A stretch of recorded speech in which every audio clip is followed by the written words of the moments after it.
사랑하는 여러분, 한 주간 잘 지내셨는지요? 지난주 만남과는 다르게 오늘 날씨는 이렇게 달라졌어요. 우리가 가볍게 입었던 지난주와 다르게 이렇게 파카도 입으시고 머플러도 하고 분명히 가을이 있었죠? 그러나 지금은 가을은 보이지 않고 겨울만 보입니다. 이런 겨울 날씨에 가을만 생각하고 반팔에 지난주와 같이 입고 거리를 활보한다면 사람들의 시선은 어떨까요? 사람들의 시선을 떠나서 자기 몸이 반응할 것입니다. 감기, 독감에 걸리거나 더 나아가서는 면역이 약해져서 코로나에 걸릴 수도 있습니다. 이렇게 우리는 순간순간 원하는 시간에 동작을 맞춰 행동할 때는 시행착오를 겪지 않습니다. 그것을 타이밍이라고 합니다. 영어로. 그러나 그 타이밍, 그것을 우리의 힘으로만은 살 수 없습니다. 요리를 잘하는 사람들을 만나서 질문을 합니다. 저는 요리에 관심이 많아요. 음식을 좋아하고 맛있는 음식을 좋아하고 나누고 싶어서 그런지 음식을 잘하는 사람들을 만나서 여쭤봐요. 어째 이렇게 요리가 맛있어요? 하는 방법 좀 알려주세요. 그러면 그분들의 대답은 다 같아요. 그냥 가진 양념 넣고 조물조물하고 끓이면 돼요. 레시피도 없고 순서도 없고 양도 알려주지 않아요. 대충대충 그렇게 주먹구구식으로 알려주는 것 같습니다. 그러나 요리를 하는 분들의 한 가지 공통점이 있어요. 그 재료의 특성을 알고 재료 본연에 맞게 요리를 하고 있다는 거죠. 재료를 선택할 때도 재료를 보면서 그 재료의 색상을 부르고 음식을 할 때 불 조절을 적당하게 알고 있고 물의 양 그것을 통하여 그 타이밍에 맞게 다음 재료들을 양념을 섞어가며 맛있는 음식이 나오는 것입니다. 이것을 통해서 말씀하고 싶은 것은 요리를 된장찌개에서부터 거대한 레시피가 있는 음식이 될지언정 그 음식에 눈을 떼지 않고 그 음식을 지켜본다는 거예요. 요리를 잘하는 사람들은 그 순간을 잘 포착한다는 것이죠. 자신의 생각대로 하는 것이 아니고 그 재료가 원하는 방식대로 그 순서대로 요리를 하고 있다는 것입니다. 재료의 순서에 맞게 내 주관적인 게 아니고 시간과 정성을 쏟는 것이죠. 이렇듯 우리 각자 앉아 계신 여러분들도 각자에 맞는 인생 타이밍이 있을 것입니다. 공부하는 학생들, 이렇게 앉아있는 학생들이면 공부, 또 자신이 잘하는 그러한 예체능의 특화를 위해서 열심히 일해야 할 것입니다. 또 사업을 하거나 직장생활을 하는 사람들은 그곳의 전문가가 돼서 최선을 각자의 자리에서 해야 될 것입니다. 그렇다면 여기에 앉아서 오늘 예배를 드리는 우리는 예수를 믿는 사람들입니다. 예수를 믿는 사람들, 그리스도인답게 살려면 어떻게 살아야 하나? 그것을 오늘 본문을 통해서 우리 주님은 우리가 어떻게 대처해야 될지, 어떻게 살아가야 할지 오늘 말씀을 통해서 알려주라 합니다. 누구나 사람은 기다리는 시간이 있습니다. 지금 특별히 16일 목요일 날은 그동안 애쓰고 다져온 12년 동안 더 나아가서는 더 공부한 학생도 있겠죠. 대학 대입 수학 능력 시험을 보게 됩니다. 그들이 그 길을 위해서 달려왔을 것이고 밀어주는 학부모나 친지들도 그들을 위해서 응원하며 달려왔을 것입니다. 그렇게 이들이 달려온 곳은 좋은 자기가 원하는 데 가서 자기의 꿈을 펼치고 싶었던 것이죠. 오늘 읽은 본문도 마찬가지입니다. 2000년 전 우리가 복음서를 계속 하다 보니까 많이 들었어요. 이 시대 이들은 로마 식민지, 우리로 말하면 일제 식민지 시대에 살아가는 사람들입니다. 그래서 이들이 꿈꾸는 것은 천국, 하나님의 나라, 하나님의 통치가 어서 빨리 오기를 기대했어요. 그런 우리 예수님이 이 땅에 오셨고 그리고 가시면서 나는 너희에게 다시 온다. 우리가 말하는 재림, 재림 예수로 다시 온다고 가신 그러한 시기입니다. 그래서 이들은 그 초대교회 처음 만난 이 교인들은 어떻게 생활을 하냐면 서로 떡을 뗍니다. 서로 자기의 재산을 나눕니다. 모든 것을 공유해서 마태 공동체라는 그러한 생활을 합니다. 그리고 더 나아가 그들의 에너지가 되는 말씀을 함께 읽습니다. 그리고 찬양을 하고 함께 기도를 합니다. 그러나 우리가 생각했던 시간보다 너무 그 시간이 길어지는 것이죠. 예수님은 오시지 않는 겁니다. 지금까지 그 예수님은 다시 오지 않았습니다. 이때 이 시절에 그러한 시대에 이들이 분열이 있었을 것이고 힘이 빠져있고 절망할 때 우리 예수님께서 이것을 비유로 천국은 마치 어떻다 하고 얘기해 주신 것입니다. 천국, 다시 말하면 하나님 나라, 하나님의 통치, 하나님의 주권은 어떻다 하고 설명해 주시는 것입니다. 오늘 여러분들 읽으셨듯이 하나님의 나라는 뭐라고 나와 있어요? 열처녀가 나와 있죠. 그래서 우리가 오해할 수 있어요. 처녀 그러면 신부가 10명인가 그게 아니고 신랑인 예수가 신랑이 이제 우리가 해석으로는 예수입니다. 신랑인 그 사람이 신부와 같이 가기 위해서 들러리를 지금도 예쁜 하동들을 세우잖아요. 이 당시에는 들러리를 누가 세우냐면 친구가 섰던 거예요. 신부의 친구들 이들이 마주로 갑니다. 그래서 이 들러리들이 10처녀들이 기다리고 있어요. 그런데 예수가 오지 않는 거죠. 신랑이 오지 않는 것입니다. 비유로 재림 예수입니다. 오지 않는 것입니다. 그래서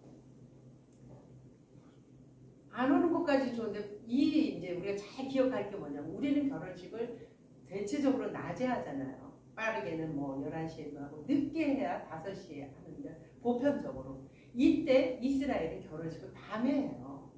밤에 하는데 이 예수는 안 오니까 이 들러리를 등불을 켜고 있던 사람들 예수가 오고 자기의 모습을 비춰주기 위해서 등불을 켜고 있는 분들은 예수가 안 오다 끄덕끄덕 졸고 있는 거예요. 끄덕끄덕 졸고 있는 이때입니다. 우리의 지금 결혼식을 생각하면 안 돼요. 지금 우리 결혼은 얼마나 빠르게 사닥 치러지잖아요. 어떤 행사와 같은 결혼의 참 의미보다는 그렇게 행사와 같이 됐습니다. 그래서 이 지금 오늘 읽은 혼인잔치를 우리는 지금 시대를 생각하면 이해를 못하지만 그때 이스라엘 배경 그것을 생각하고 들으셔야 됩니다. 밤에 결혼식을 올리면서 결혼식도 하루가 아니에요. 온 동네 마을 축제로서 길게는 일주일도 갑니다. 그렇게 길게 결혼식을 올리는데 그렇기 때문에 원인이 뭐냐면 언제 결혼식이 시작하는지 언제 끝이 나는지 모른다는 거예요. 이때 시절은 신랑이 신부를 데리고 도착하는 시간을 알 수가 없다는 것이죠. 그래서 결혼식 시작은 신랑이 신부를 데리고 와서 그들이 결혼식을 치르기 위해서 뒤에 이제 차항이라고 해요. 그곳에서 결혼식을 치르고 그곳에 합방을 할 때 결혼식을 알리는 건데 결혼 잔치가 늦어지는 데는 특별한 사정이 있어요. 그때 시절에는 신랑과 신부가 지창금이라고 해요. 지창금을 줘야 돼요. 그 지창금을 마련하거나 여러 가지 의견 조율이 있었겠죠. 또 우리같이 지금같이 교통시절이 좋을 때가 아니에요. 먼 곳에서 오거나 할 때는 기후라든가 사건과 사고가 생겨서 언제 올지 모르는 그런 상황인 것입니다. 그러나 가장 중요한 것은 파해지지 않는 이상 결혼식은 올려진다는 것을 우리는 기억해야 됩니다. 2000년 전 그 신랑을 열처녀가 기다렸듯이 지금 우리 모두는 그 예수를 기다리고 있지 않나요? 특히 지금 이 재림 예수를 기다리는 곳이 어딜까요? 이슬람과 팔레스타인 사이에서 벌어지는 전쟁의 공포 속에서 이슬람들 있는 그곳에서 예수를 기억하는 지하 교인들, 특별히 우리 가까이 있는 북한, 우리 예수가 어디서 시작됐나요? 우리 기독교가 평양에서 시작됐습니다. 그 지하에서 지금도 뼈저리게 기도하는 그곳에 2000년 전 예수는 지금도 그곳에 오지 않고 있습니다. 그렇다면 우리 이곳에 앉아있는 사람들은 재림 예수가 나한테 왔습니까? 내 환경은 아직도 어둡고 졸 수밖에 없는 그러한 위치에 앉아있는, 졸 수밖에 없고 피곤한 우리들입니다. 그러나 반전이 일어납니다. 주님이 그곳, 어두운 그곳 한밤중에 찾아오신다고 성경은 말씀하십니다. 그리고 신랑이 예수, 신랑이 그분이 내가 왔다, 내가 왔다, 내게로 와서 나를 맞으라 하십니다. 우리는 세상에 살고 있습니다. 세상에 사는 우리에게 졸게 하는 것이 무엇입니까? 우리를 잠자게 하는 것이 무엇입니까? 보기에 좋은 것을 따를 수밖에 세상은 만듭니다. 우리가 잘 아는 창세기, 보암직도 하고 먹음직도 하고 탐스럽게 한 그 세상의 유혹들이 우리를 지금도 현혹하고 있습니다. 그것 때문에 옆에 계신 주님, 지금 내 옆에 계신 주님을 우리가 보지 못하고 살아갑니다. 왜? 우리는 보이는 것에 치중하고 살고 있기 때문입니다. 그래서 보이지 않는 것을 볼 수 없기에 우리는 지금 한밤중 같은 인생에 살아갑니다. 그래서 오늘 말씀에 다 졸고 있다고 얘기합니다. 예수를 믿든 예수를 안 믿든 우리는 세상과 우리의 간극이 너무 크기 때문에 졸 수밖에 없는 연약한 인생입니다. 그러나 그분이 오셨습니다. 우리가 보지 못할 때 그분은 보는 걸로 확인시켜주는 것이 아닙니다. 살포시 오신 게 아닙니다. 소리로 말씀하셔서 그분의 위치를 알려주는 것입니다. 자고 있는 우리들에게 그분은 말씀합니다. 내가 왔다, 나를 맞으라. 그 소리에 열처녀는 다 일어나 주를 맞이합니다. 그러나 우리의 염려 두려움으로 주님을 보지 못하는 우리가 소리로 깨웠지만 여기에서 그 열처녀 모두가 주님을 맞이할 수 없었어요. 오늘 우리 다 읽었잖아요. 보지 못했던 처녀는 등불을 밝힐 수 없었던 것입니다. 왜?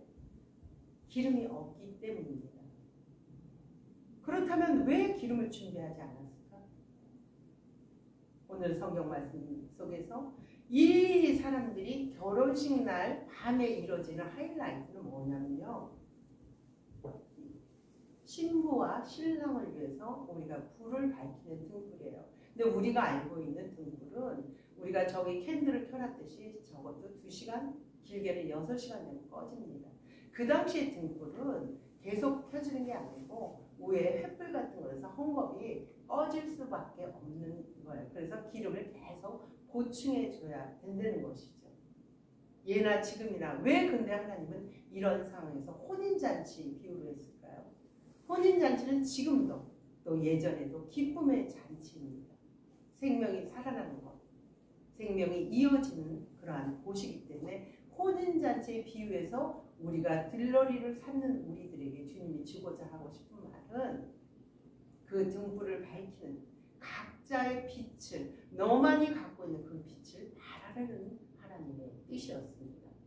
하나님 나라는 이런 곳입니다. 하나님 나라가 이어지기 위해서는 각자들이 갖고 있는, 각자만 갖고 있는 것이 이어질 때 하나님의 나라가 아름답게 세워지기 때문에 주님은 오늘 이 말씀을 주고 싶었습니다. 9절 말씀 우리 한번 읽어볼까요? 한 목소리로 시작. 9절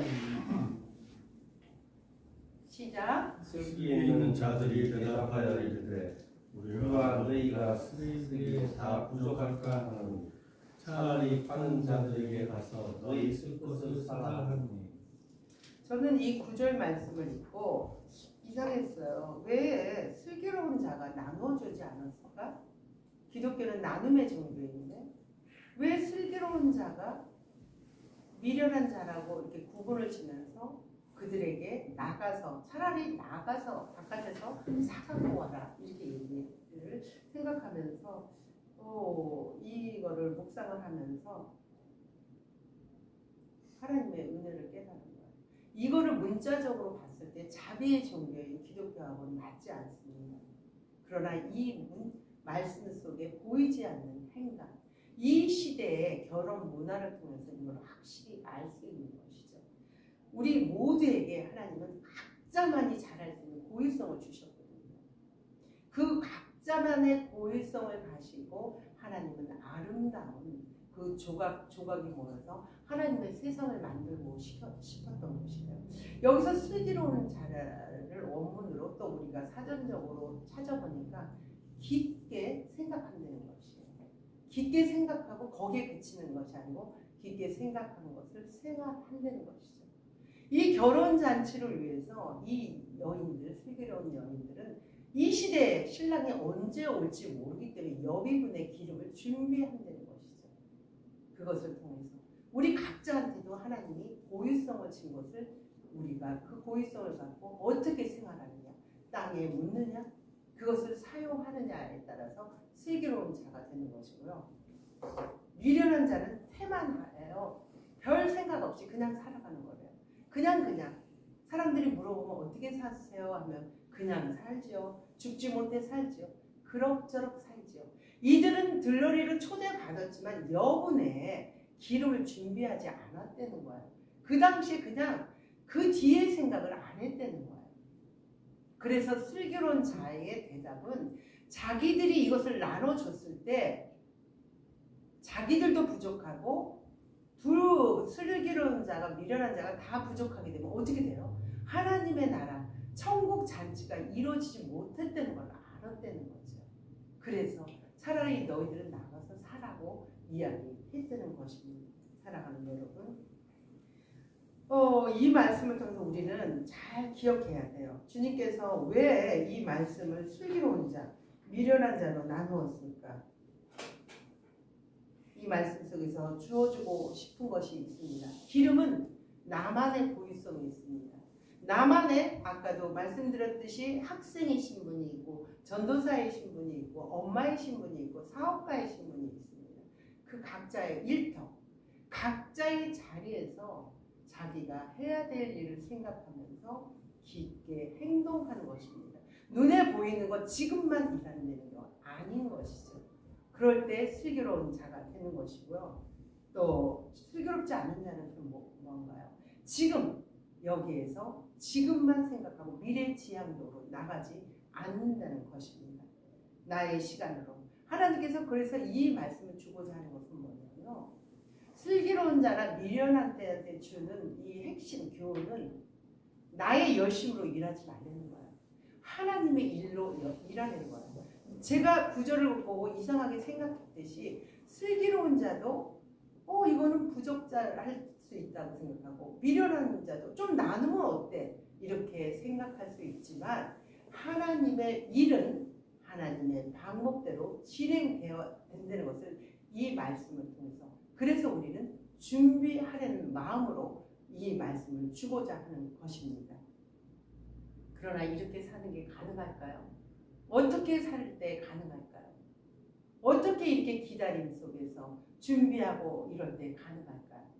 주님이 다시 오신 데는 신랑이 온다는 것을 신뢰한 사람, 그 약속을 믿는 사람만이 이것을 미련한 자한테 주지 않고 지킬 수 있었던 것입니다. 사랑하는 여러분, 신랑 대신 예수님은 우리와 관계를 끊지 않고 이어가시려고 한밤중에 오셨습니다. 우리의 생각과 행동, 감정은 그러나 우리는 이렇게 한밤중에 오신 주님 앞에 졸 수밖에 없는 존재에 있는 우리에게 주님은 말씀하십니다. 13절 어떻게 말씀하시냐면 우리 13절 찾으셨나요? 한번 읽어볼까요? 시작. 그런즉 깨어있으라 너희는 그날과 그때를 알지 못하느니라. 그런즉 깨어있으라. 주님이 오시는 그날과 그때를 너희는 알지 못하느라. 이 말씀을 통해서 긴장을 넘어 우리는 이 말씀을 왜 깨어있으니까 강박증에 사로잡힌 사람이 있습니다. 그래서 교회를 다닌 사람들, 열심인 사람들은 나 5시간 기도했어. 나 7시간 기도했어. 나 철야했어. 왜? 주님이 깨어있으라고 하니까. 문자적으로는 이 말이 맞는 것 같지만 주님이 이 말씀을 통해서 주고 싶은 말씀이 있습니다. 내가 언제 어느 때 올지 모르니까 너희들은 긴장감을 갖고 나를 생각하는 말씀입니다. 우리는 인간이기 때문에 24시간 깨어 있을 수 없습니다. 이 말씀을 문자적으로 받지 마셔서 내가 기도를 몇 시간 했던 거에 치중하지 말라는 말씀입니다. 주님과 내가 얼마나 교제하고 주님을 생각하고 주님의 뜻, 주님의 일, 주님의 방법대로 살아가는 것에 하나님 치중하라고 주신 말씀입니다. 사랑하는 여러분, 2000년 전 주님, 신이신 주님이 이 땅에 2000년 전에 오셨어요. 그리고 다시 오신다고 분명히 말씀하셨습니다. 그것이 나한테 지금 어떻게 다가오십니까? 지금 여기에서 살아가는 나한테 어떻게 다가오십니까? 언제 어느 때 어느 곳에 오시는 주님을 우리는 알 수 없어서 제자들을 향해 이 비유를 주님은 말씀하셨습니다. 이 비유가 지금 이 자리에 계신 여러분, 설교를 듣는 여러분들은 어떻게 생각이 되십니까? 주님 나에게 지금 질문하십니다. 그리고 촉구하십니다. 이미 너는 나를 만났다. 언제? 주님이 나를 구원에 구준 순간이 주님을 만난 시간입니다. 그리고 다시 올 날을 기다리고 있는 여러분들, 지쳐서 졸고 있고 기름을 준비하지 않은 상황에 있는 그런 상황에도 있을 수 있습니다. 미지의 세계, 나의 생각을 버리려는 거죠. 주님의 생각으로 나의 방법이 아닌 하나님의 방법으로 그 뜻대로 살아가라고 하는 것입니다. 그래서 우리는